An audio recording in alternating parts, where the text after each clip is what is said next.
loosens up or I'm not getting any more improvement. Just remember though, whatever you do on one side, always do on the other to keep everything in balance. So after we have the muscles and joints warmed up, we're now going to focus on getting long-lasting arthritis pain relief by strengthening our lower back.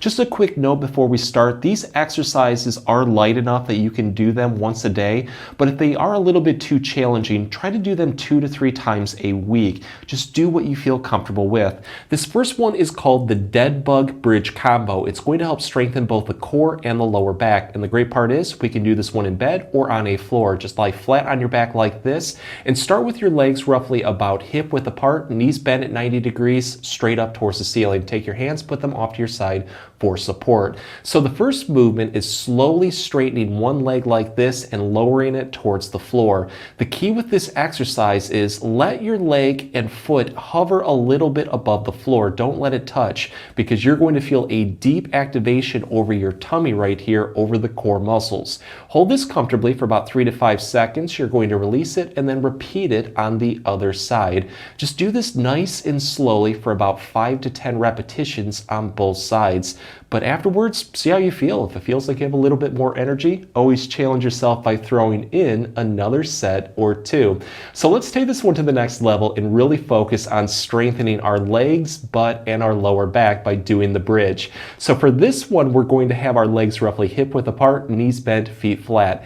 We're going to start by bracing our core muscles. It's when somebody tries to poke you in your stomach, how you tense up, drawing your belly button towards your spine. Just mimic that and lightly hold it. It will help protect your back. I also like to focus on the glutes, so I squeeze my butt cheeks lightly to engage those muscles and hold it during this exercise. Let's take our hands, put them off to our side for support. So let's dig our heels downward into the bed or the floor and then slowly lift our hips upward towards the ceiling until our body is roughly in a straight line from our knees to our hips to our shoulders. If you're unable to get into this position because of weakness or pain, do the best you can. Hopefully over time you will gain strength and flexibility to get into this position, but you're going to feel a ton of muscles start to fire. The core, your lower back, your butt, your legs. Hold this comfortably for about 3 to 5 seconds. You're going to relax, take a breather, and then repeat this 5 to 10 times. And with each repetition, try to build into it just a little bit more.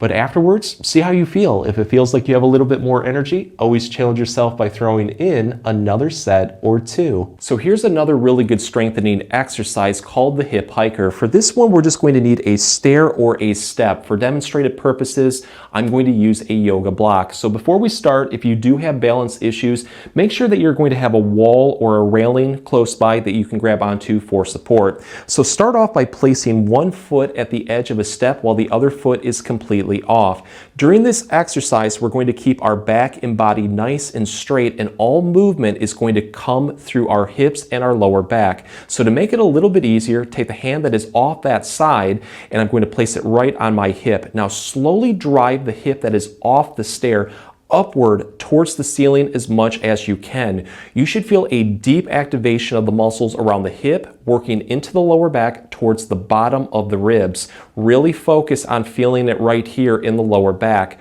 Once you do, hold this comfortably for 3 to 5 seconds, release it, and now go in reverse, lowering your foot towards the floor.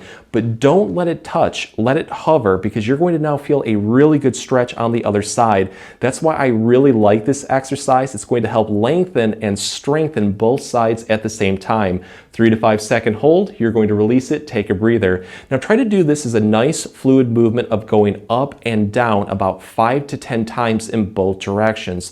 And with each repetition, try to build into it just a little bit more.